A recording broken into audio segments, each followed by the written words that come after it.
If you are new to my channel, please do me a big favor. Please subscribe and hit the bell button found at the lower right of this video screen. Thank you in advance and bless you.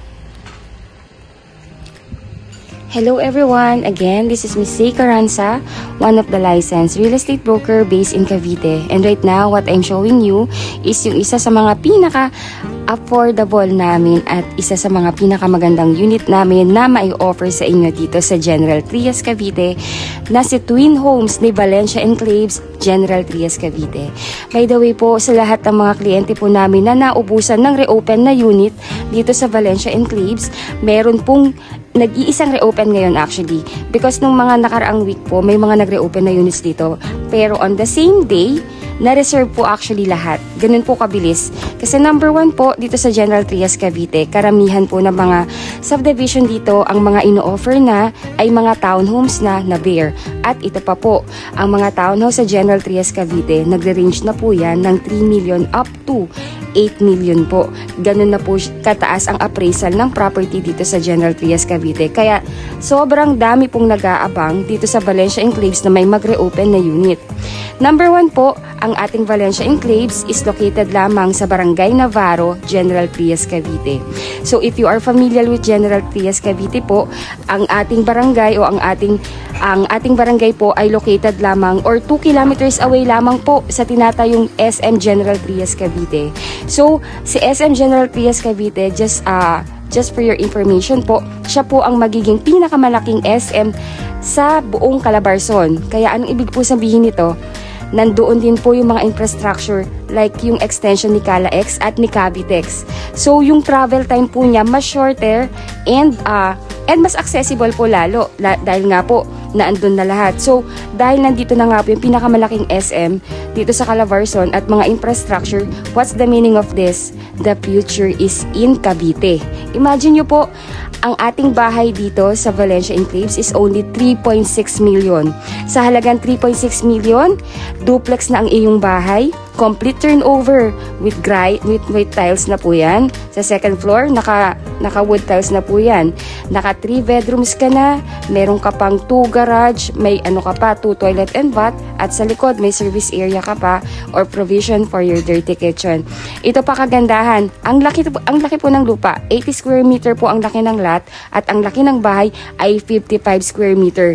Doon pa lamang po sa laki ng lupa, 80 square meter, sobrang sulit na po ang property ninyo. Itong pinapakita ko po sa inyo na turnover is actually the actual sample ng turnover ng unit na marireceive ninyo. Makikita po ninyo nakalidad talaga at napakaganda ng turnover.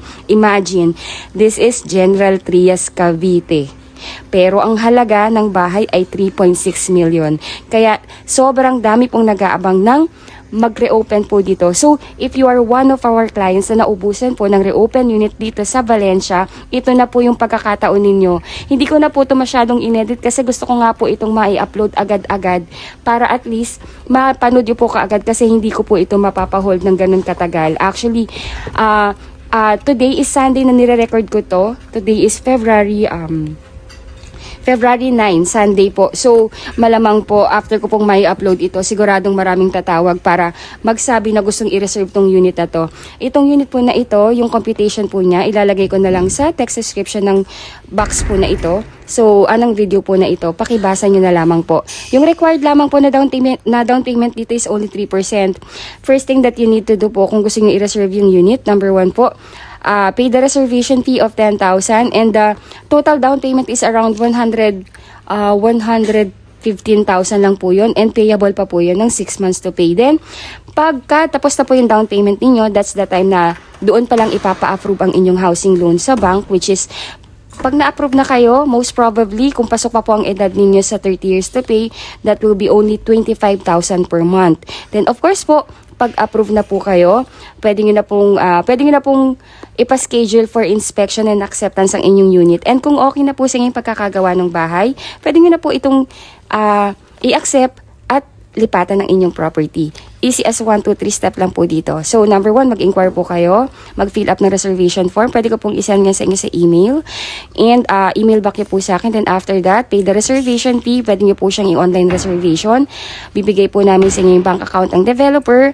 Then, number 4, complete your requirements. I will just put na lang po yung complete list of requirements dito sa, sa text description ng video. Then, reserve the unit. Then, wait na lang po tayo ng approval at turnover ng bahay. By the way po, ang unit po natin, most likely po dahil ang Palencia Enclaves, patapos na po yung subdivision na to. More likely po, ang percentage po kasi ng property, kung di ako nagkakamali, ay nasa 30% po ata ito, ang construction. So, most probably, baka before end of this year, tapos na yung bahay and pwede nang ma-turn over. Ganun lamang po kabilis. So, pre-selling siya, pero fast turnover na dahil nga po ongoing na yung construction at halos na nabuo na po or natapos na po yung karamihan talaga dito ng mga units sa Valencia. So, kung kayo naman po ay OFW, at wala po sa Pilipinas, all you need to do lamang po ay magtalaga lamang po kayo ng inyong magiging legal representative dito sa Pilipinas na siyang ititripping po namin at pipirma in behalf of you po sa pagkuha ng inyong pangarap na bahay dito sa atin sa Valencia. And ayun po, at bilang OFW na client po, kailangan niyo lamang pong i-email sa amin ang inyong mga requirement. Number 1 po, kailangan lamang namin ang inyong mga basic requirement like kung kayo po ay married certificate, kung single, birth certificate plus NOMAR. Then, mga requirements ninyo sa inyong trabaho like job contract or COE with payslip.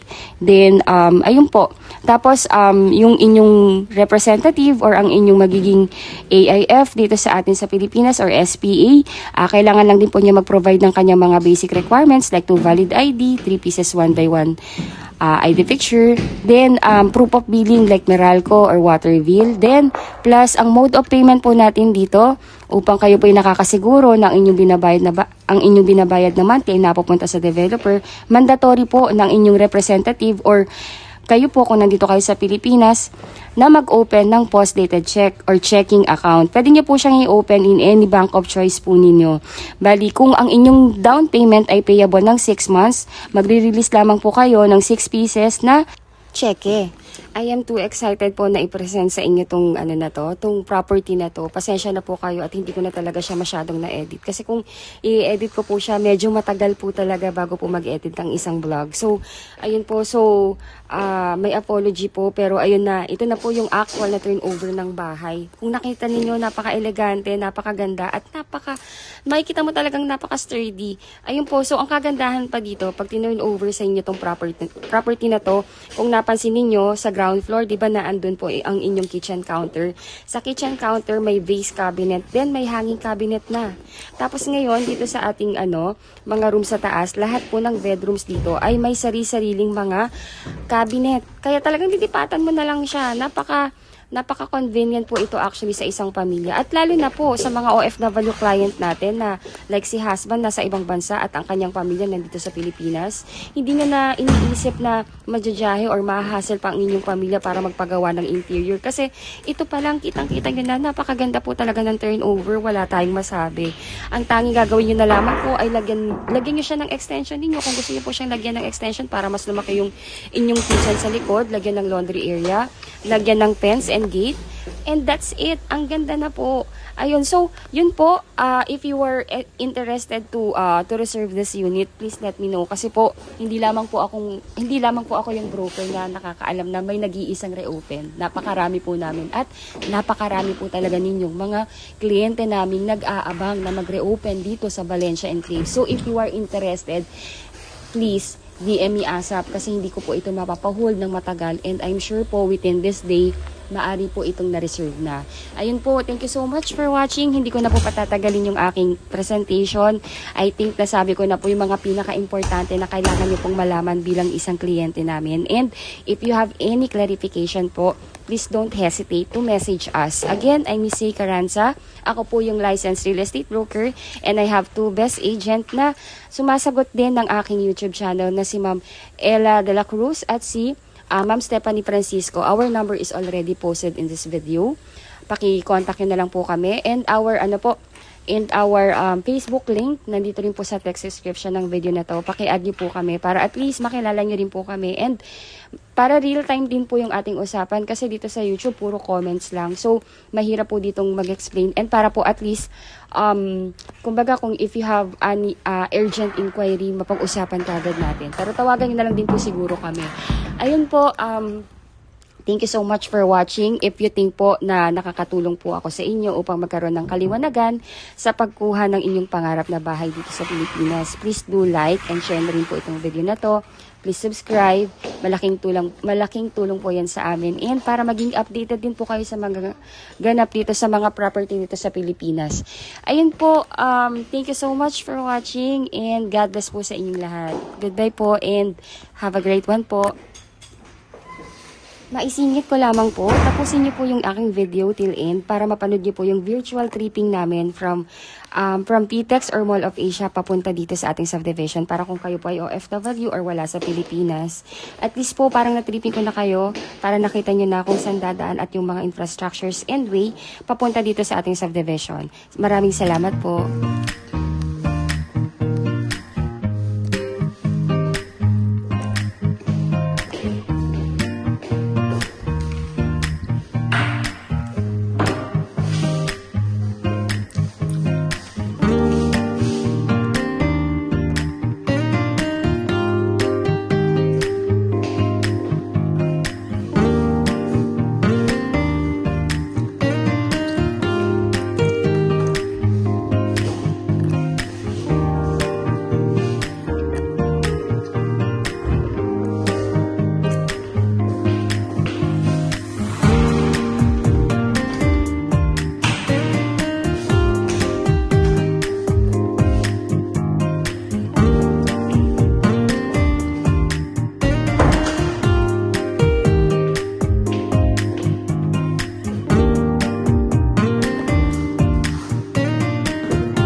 Elan Vital's new project in General Trias is an enclave of quaint residential twin homes located in Barangay Navarro.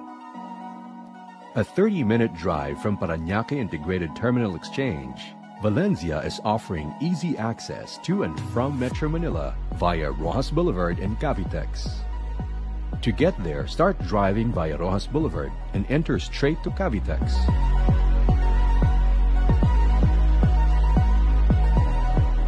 Continue driving straight along Cavitex.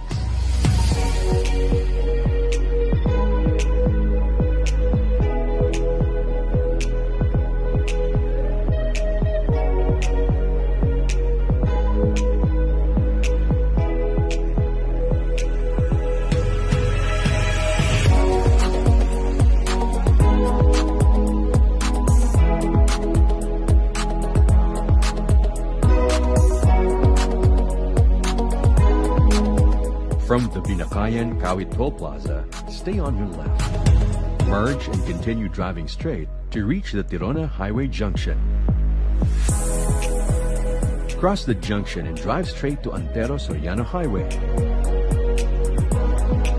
The Cavite Economic Zone can be found along Antero Soriano Highway. Continue driving straight until you reach Robinson's Place, General Trias.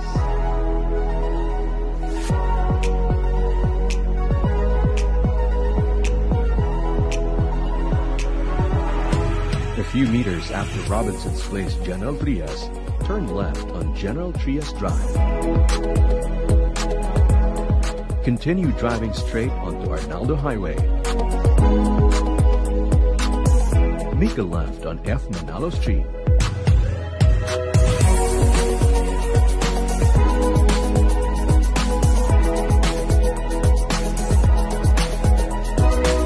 Turn left on Asa Street and drive straight to reach your destination. You have arrived at your destination.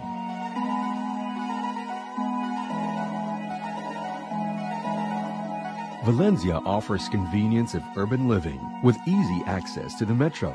Everything you need is within a few minutes' drive, giving you a home that makes you enjoy your active lifestyle.